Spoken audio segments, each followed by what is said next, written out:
بسم اللہ الرحمن الرحیم۔ 17 جون کو مصر کے پہلے منتخب صدر محمد مرسی عدالت میں پیشی کے دوران انتقال کر گئے تھے۔ اس کے بعد کی صورتحال کا جائزہ لیں گے آج پروگرام میں، اور میرے ساتھ اسٹوڈیو میں جو مہمان بیٹھے ہوئے ہیں، دائیں طرف سے میں شروع کروں گا۔ عبدالرحمن مطر صاحب ہے جو کہ عرب صحافی ہے۔ شکریہ عبدالرحمن صاحب آپ کے آنے کا۔ مطر صاحب کے ساتھ احسان اللہ ٹیپو محسود ہے جو کہ نیو یارک ٹائمز کے لیے لکھتے ہیں اور وزیرستان سے ان کا تعلق ہے۔ آپ کا بھی شکریہ ٹیپو۔ احسان کے ساتھ علی مہر صاحب بیٹھے ہوئے ہیں جو عرب امور کے ماہر ہے، تجزیہ نگار ہیں۔ اور سب سے پہلے ہم شروع کریں گے عبدالرحمن مطر صاحب سے۔ عبدالرحمن مطر صاحب، محمد مرسی کے انتقال کے بعد سوال کافی سارے ہوں گے پاکستانیوں کے ذہن میں۔ ایک تو ذرا جب بھی آپ بات کریں گے تو ہمیں ذرا آسان الفاظ میں مصر کی وہ صورتحال کا بھی، اور لیکن سب سے پہلا سوال کہ اس واقعے کے بعد گو کہ مصر کا کہنا ہے کہ وہ بیمار تھے اور وہ وہاں، لیکن اخوان المسلمون نے جس کے وہ رہنما تھے انہوں نے وہ کہ وہ قتل کیے گئے ہیں، وہ ان کی نظر میں شہید ہے۔ کس طریقے سے آپ دیکھتے ہیں کہ ان کا جو انتقال ہے مصر کے مستقبل کے لیے؟ میرا خیال محمد مرسی کا جو انتقال بہت بڑا واقعہ ہے مصر میں، مصر کے ہسٹری میں ہے۔ محمد مرسی مصر کے ہسٹری میں بہت بڑا اہم چیز تھا۔ ہمیں ایک چیز کو پتہ ہونا چاہیے، محمد مرسی الاخوان المسلمین کے جماعت کا ایک ممبر تھا۔ الاخوان المسلمین 1928 میں قائم ہوا جماعت ہے، بہت بڑا منظم جماعت ہے، اور یہ تقریباً پچھلے 70-80 سال سے سب سے پہلی بار وہ اقتدار میں آئی 2012 میں ہے، اور اسی طرح اقتدار میں آیا محمد مرسی، ان کی جو کینڈیڈیٹ تھا وہ الیکشن جیت گیا، وہ صدر بن گیا۔ اس ایک سال کے بعد وہ جو اس کے اوپر وہ ملٹری کو ہوا، وہ تو ہو گیا، سب کو کہانی کو معلوم ہوا۔ 2013 سے ان کے انتقال تک وہ جیل میں رہا، اور ٹاپ لیڈرشپ جو اخوان المسلمین کا وہ بھی سب جیل میں ہے۔ حیران کی بات یہ ہوگا، ابھی تک ابھی ہم ایک پروگرام بنا رہا ہے اس کے بارے میں، اور I am 100% sure اخوان المسلمین کا جو لیڈرز ہیں جو جیلوں کے اندر ہے، ان میں ایسے بھی لوگ ہیں جو اس کو بھی نہیں پتا محمد مرسی انتقال ہو گیا، کیونکہ جو رجیم کا جو رویہ رہا لیڈرز کے ساتھ پچھلے 6 سال سے، وہ اس کو آئسولیشن میں رکھا۔ کسی کو پتہ نہیں ہے دنیا میں کیا ہو رہا، کسی کو پتہ نہیں ہے جو دوسرا ان کے ساتھی ہیں جو جیل میں ہیں اس کے ساتھ کیا ہو رہا ہے۔ اتنا کیسز ان لوگوں کے خلاف ہیں کورٹ میں، اب کسی کو بھی نہیں پتا یار میرے اوپر کتنا کیس ہے اور اس کیس کو کیا ہوا، تو میرا لوئر کون ہے، اس کیس کے لیے کون لوئر ہے، اس کیس کے لیے کون لوئر ہے۔ اتنا کمپلیکیٹڈ سچویشن انہوں نے بنایا نا جو رجیم ہے، ٹاپ لیڈرشپ بنا وہ بالکل ڈیلیما میں۔ یعنی کیوں وہ رجیم، وہ ان کو خوف ہے، وہ ڈرتا ہے، مطلب کس وجہ سے وہ بالکل؟ ایک چیز کو پتہ ہونا چاہیے، جماعت الاخوان المسلمین جیسے میں نے آپ کو بتایا 1928 میں سب سے بڑا جماعت، سب سے منظم جماعت ہے، اور اس کی وجہ سے ہے شاخیں بن گیا۔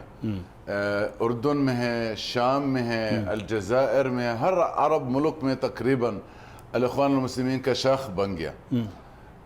اب اتنا بڑا منظم اور اتنا بڑا اہم جماعت ہے، اور تقریباً واحد جماعت یا پولیٹیکل پارٹی آپ سمجھ لیں جو ان کے پاس آئیڈیولوجی ہے۔ اب دوسرا تیسرا جو پولیٹیکل پارٹی مصر میں یا کسی اور ملک میں، ان کے پاس اتنا واضح آئیڈیولوجی نہیں ہے۔ کچھ لوگ جو کمیونسٹ کے دور بنا وہ تو سب غائب ہو گیا، نیشنل والا جو پارٹیز وہ بھی 50s میں بن گیا، وہ بھی تقریباً ختم ہو چکا۔ ایک واحد منظم پولیٹیکل پارٹی یا جماعت، ان کا نام الاخوان المسلمین، جو اتنا طویل عرصہ میں ابھی تک موجود ہے، معاشرہ میں بہت بڑا مضبوطی ہے، تعداد جو ان کے جو سپورٹرز ہیں وہ بہت بڑا زیادہ تعداد میں ہیں. ٹھیک ہے. لہٰذا ہمیشہ جو اقتدار میں ہیں مصر کے اندر یا کسی اور ملک میں وہ ہمیشہ اس جماعت سے یا اس تنظیم سے خوف تو نہیں کہہ سکتے لیکن بہت کیلکولیشن کرتے. اگر مختصر جواب عبدالرحمن صاحب پھر علی مہر صاحب کی طرف آؤں گا کہ اگر آپ کہتے ہیں کہ وہ منظم بھی ہے ان کو سپورٹ بھی ہے تو مرسی کے انتقال کے بعد جو کہ بہت ایک لوگوں نے اس کو کنڈیم کیا ہے, یونائٹڈ نیشن نے انویسٹیگیشن کا مطالبہ کیا ہے, تو آپ کا کیا خیال ہے کہ ریئیکشن کیوں نہیں ہو سکا اخوان المسلمون کا؟ سب سے پہلے اخوان المسلمون کے پالیسی میں ہے وائیولنس نہیں ہے. اچھا. ہتھیار نہیں ہے. ٹھیک ہے. اور بہت زیادہ لوگ بائی دا وے اس کو بلیم کر رہا بھائی آپ کی آئیڈیولوجی میں ہے, آپ کی فکر میں ہے, آپ کی طریقہ کار میں ہے, آپ کی سیاست میں تھوڑا سا بھی وائیولنس ہونا چاہیے, ہتھیار ہونا چاہیے, لیکن انہوں نے کبھی ہتھیار کا آپشن نہیں رکھا. ٹھیک ہے. لہٰذا سامنا کوئی ایسا نہیں آ رہا وائیولنس ریئیکشن ہے. لیکن اسی طرح بھی ہوا 80s میں ہے, کچھ لوگ توقع کرتا آج کل ہو سکتا ہے یہ بھی چیز ہو. اب بھی کچھ لوگ ہے نا what you can say جماعت سے باہر نکلے, اپنا تنظیم بنائے, ہتھیار اتارے اور وائیولنس شروع کرے. ایسی سوچ ہے اس وقت تو ہے اور بہت بڑا در یہ چیز ہو. ٹھیک ہے. اچھا, یہ آپ کی طرف آتا ہوں. اپنے علی مہر صاحب ٹیپو کو بائی پاس کرتے ہوئے وہ بھائی ناراض نہیں ہوں گے. جمہوریت کا پھر کیا مستقبل ہے مصر میں اگر ایک منتخب صدر کے ساتھ یہ رویہ رہا کہ صرف 1 سال حکومت برداشت کی گئی اور اس کو ہٹایا گیا, اور پھر یہ جو سو کالڈ کہا, بدقسمتی سے مجھے نہیں کہنا چاہیے, لیکن جو مغربی ممالک ہے جو کہ جمہوریت کا بہت زیادہ ہر وقت نعرے لگاتے ہیں, اس طرح ان کا ریئیکشن نہیں آیا تھا اس وقت بلکہ سپورٹ کیا تھا. مستقبل جمہوریت کا مصر میں آپ کیا دیکھتے ہیں اور اس بنیاد پہ عرب ممالک میں؟ دیکھیے, ایک بات آپ ہمیشہ سمجھ لیجئے, مرسی یا مرسی سے پہلے 2 بڑی اہم باتیں ہیں کہ مغرب آج سے نہیں, جیسے مطر صاحب نے بتایا کہ اب تقریباً 100 سال ہونے کو اخوان المسلمون کو, مغرب کہیں بھی نہیں چاہتا کہ کسی بھی جگہ الاخوان المسلمون جو ہے اس کو حقیقی معنی میں اقتدار ملے. کیوں نہیں چاہتا؟ اس لیے کہ اسلام کا حقیقی اور جو روشن چہرہ ہے وہ ہے اخوان المسلمون, جس میں جیسے انہوں نے کہا وائیولنس بھی نہیں ہے, اعتدال بھی ہے.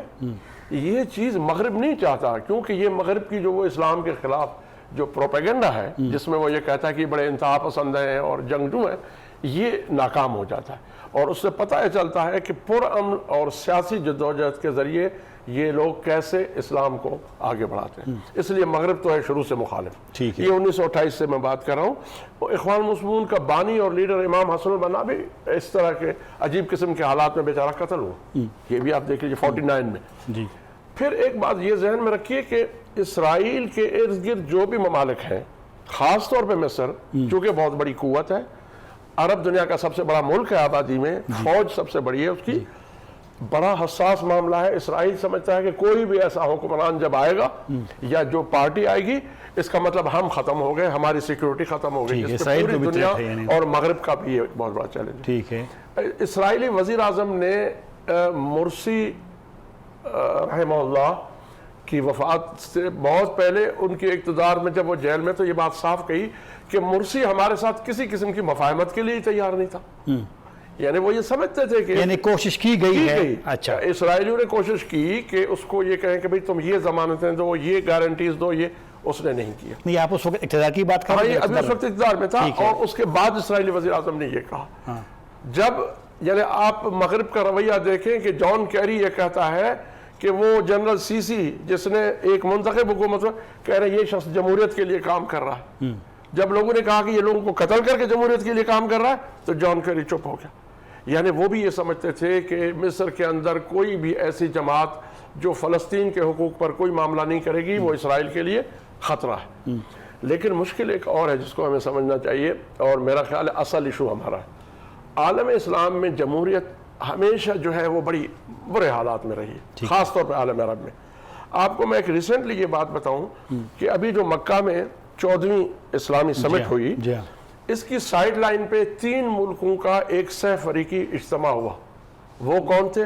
پاکستان، ترکی اور ملائیشیا. کیوں؟ کہ یہ تینوں عالم اسلام میں جمہوریتیں ہیں ٹھیک ہے. جہاں باقاعدہ انتخابات ہوتے ہیں، باقاعدہ، حالانکہ ہمارے یہاں بھی یہ ڈسٹرب ہوتے ہیں. اس کی وجہ یہ ہے کہ مغرب ایک طرف، اسرائیل دوسری طرف، ریجیمز چاہے وہ بادشاہتیں ہوں چاہے وہ ڈکٹوریل ہوں، وہ کسی کو منتخب شخص کو برداشت کرنے کے لیے تیار نہیں ہے. اسرائیل کے لیے بھی خطرہ ہے، مغرب کے لیے بھی خطرہ ہے، اور ان ریجیمز کے لیے بھی خطرہ ہے کہ اگر ایک بار یہ تجربہ کامیاب ہو گیا تو کہیں ہمارے اقتدار اور حکومتیں نہ چلیں. تو آپ سمجھتے ہیں کہ یہ جو مثلا یہ واقعہ ہوا، اور ظاہر ہے پاکستان میں تو اکثریت لوگوں نے بہت زیادہ افسوس بھی کیا، سوشل میڈیا پہ کافی سارا، تو یہ عرب کے اندر جس طرح عرب سپرنگ تھا، آپ یہ سمجھتے ہیں کہ جو اس طرح کی صورتحال ہے دوبارہ کوئی اس طرح موومنٹ پیدا ہو سکتا ہے؟ میرا خیال ہے کہ وہ تشدد کی طرف جائے گی. اچھا. اس کی وجہ یہ ہے کہ کوئی رجیم، یعنی چاہے سی سی ہو کچھ ہو، وہ کسی قسم کی ریلیکسیشن دینے کو تیار نہیں ہے، اور باقی مسلم دنیا کے حکمران بھی اس کی مدد کو ہیں، امریکہ اور مغرب بھی اس کی مدد کو ہے، اور ساتھ ہی اسرائیل بھی اسی کی مدد کو ہے. تو اس کا مطلب تشدد کے علاوہ کوئی راستہ نہیں. لیکن میں ایک بات اور بھی آپ سے کہوں گا، امریکہ میں گزشتہ 6 سال سے ایک کشمکش ہے. امریکی ادارے، کانگریس، سینٹ، وہاں کے ریسرچ ادارے اور ایڈمنسٹریشن، کیا ہے کہ اخوان المسلمون کو تم ایک ٹیررسٹ آرگنائزیشن قرار دو. امریکہ نے ابھی تک نہیں قرار دیا، لیکن اس پر دباؤ ہے، اور یہ دباؤ اسرائیل کی طرف سے، یہ دباؤ ہمارے مسلمان ملکوں کی طرف سے ہے، اور اسی طرح. لیکن وہاں کے ادارے کہتے ہیں کہ یہ بہت بڑا خطرناک کام ہوگا کہ آپ ڈکٹوریل ریجیمز کی تو سپورٹ کیے جائیں، اور لیکن ایک منتخب جو ہے رجیم اور ایک سیاسی جماعت جو ایک پرہم جد و جہد کی طرح آپ اس کی جو ہے وہ مخالفت کریں اس سے. ٹھیک ہے. احسان ٹیپو، آپ کی طرف یہ جو بات ہوئی، یعنی ایک ڈویژن کی جو مسلم امہ میں بدقسمتی سے ہے، سعودی عرب کی مثال انہوں نے دی، آپ کس طرح سمجھتے ہیں اگر یہ ڈیوائڈ اس طرح مسلمان ہو تو کیا مطلب مسلمانوں کا کیا مستقبل آپ دیکھتے ہیں؟ یہ اچھا، میں جس طرح مدر صاحب نے بات کی، بالکل مورسی کی جو ڈیتھ ہوئی ہے تو یہ بہت بڑا واقعہ ہے، صرف ایجپٹ کے لیے نہیں ہے، پوری مڈل ایسٹ کے لیے. اور مڈل ایسٹ میں، اور خاص کر جو گلف میں کچھ جو ممالک ہیں جس میں یو اے اور سعودی عربیہ، ایران کے بعد جو سب سے بڑا تھریٹ سمجھتے ہیں وہ مسلم بردرہڈ کو سمجھتے ہیں کہ وہ یہاں پہ یہ پولیٹیکل اسلام آ جائے گا، یہاں سے ہماری جو ہے ایک وہاں پہ جو ان کی امیرانہ قسم کی کہہ لیں یا بادشاہ جو ہیں وہ چیزیں ختم ہو جائیں گی. تو صرف ویسٹ کو بلیم کرنے سے کہ نہیں ویسٹ سی سی کو، یعنی ویسٹ کے کہنے پہ انہوں نے سب کچھ یہ کو کیا، پھر اس کو ہٹایا، پھر یہ، اس میں ایکولی رسپانسبل ہیں یو اے کی گورنمنٹ بھی اور سعودی بھی. یہ بھی ان کو وہ کہہ رہے تھے کہ آپ مورسی کے خلاف یہ ایکشن لیں، بلکہ ریسنٹلی اگر آپ دیکھ لیں نیو یارک ٹائمز کی ایک بہت بڑی پروفائل سٹوری آئی تھی MBZ پہ، یعنی محمد بن زید پہ، جو کراؤن پرنس ہے یو اے کا، کہ مڈل ایسٹ میں سب سے پاورفل ہے وہ محمد بن سلمان نہیں، وہ محمد بن زید ہے. تو اس میں انہوں نے پورا ایک چیپٹر اسی پہ تھا کہ کس طرح ایجپٹ میں انہوں نے سی سی کو اٹھایا اور پھر مورسی کی حکومت اس کے تھرو ختم کروائی. تو یہ تو تھی ان کا یعنی بیک گراؤنڈ اور یہ جو چیزیں ہو رہی ہیں مڈل ایسٹ میں. اور دوسرا اگر دیکھ لیں کہ مسلم بردرہڈ، کیونکہ یہ ایک سمبولک جو مورسی تھا، یہ ایک سمبولک ان کے لیے ایک موٹیویشن بھی کہہ لیں کہ وہ سب اس پہ اکٹھا ہو رہے تھے کہ نہیں یہ ایک ہے ہماری ٹاپ لیڈرشپ، ورنہ ان کی لیڈرشپ اتنا لوگ نہیں جانتے تھے. مڈل ایسٹ میں لوگ کو پتہ ہوتا تھا، یہاں پہ پاکستان میں یا کسی اور ملک میں اتنی مسلم بردرہڈ کے بارے میں پتہ نہیں ہوتا تھا. ہاں لوگ لنک کرتے تھے ان کو سید قطب کے ساتھ، حسن البنا کے ساتھ، پھر ظواہری، پھر عبداللہ اعظم، ان لوگوں کے ساتھ. تو اس وقت بھی یہ تھا کہ کچھ لوگ پولیٹیکل آئیڈیالوجی کی طرف چلے گئے کہ ہم نے پولیٹیکل اسٹرگل کرنی ہے، کچھ لوگ پھر ملیٹنسی کی طرف چلے گئے جس طرح ظواہری وغیرہ، عبداللہ اعظم وغیرہ. تو اس نے کہا کہ یہ جو ہم ریفارمز لے کے آئیں گے یا پولیٹیکل جو اسلام لے کے آئیں گے تو وہ ہم نے وائلنس کے تھرو، جہاد کے تھرو لے کے آنا ہے. ان لوگوں نے کہا کہ نہیں، ہم نے پولیٹیکل مینس کے تھرو اور پیسفل طریقے سے لے کے آنے. اب خود یعنی مورسی جو تھا، یعنی امریکہ میں PhD، وہاں پہ انجینئرنگ میں اس نے PhD کی، بڑا ویل کوالیفائڈ تھا، وہاں کا پڑھا لکھا تھا، مصر میں اس نے پڑھایا بھی ہے یونیورسٹی میں. اور پھر جب پاور میں آیا تو انہوں نے، علی صاحب کی بات بالکل ٹھیک ہے کہ اس نے اسرائیل کے ساتھ بھی، ایران کے ساتھ بھی، تو اوریجنلی یہ سب کو یہ لگا کہ یہ فیوچر میں ہمارے لیے تھریٹ بن سکتا ہے. وہ صرف اسرائیل کے لیے نہیں، ایران کے لیے نہیں، وہ یہ جو دو یو اے ای اور سعودی گورنمنٹ، ان کو بھی یہ چیز کہ ہمارے جو یہاں پہ ہیں پولیٹیکل ایجنڈاز یا جو بھی کہہ لیں، تو اس میں یہ بندہ رکاوٹ بن سکتا ہے. ٹھیک. تو اس سے اچھا ہے کہ یہ اپنی جڑیں مضبوط کر لیں، مسلم بردرہڈ دوبارہ سے پاور میں آئے، کسی اور ملک میں یہ لوگ ٹیک اوور کر لیں،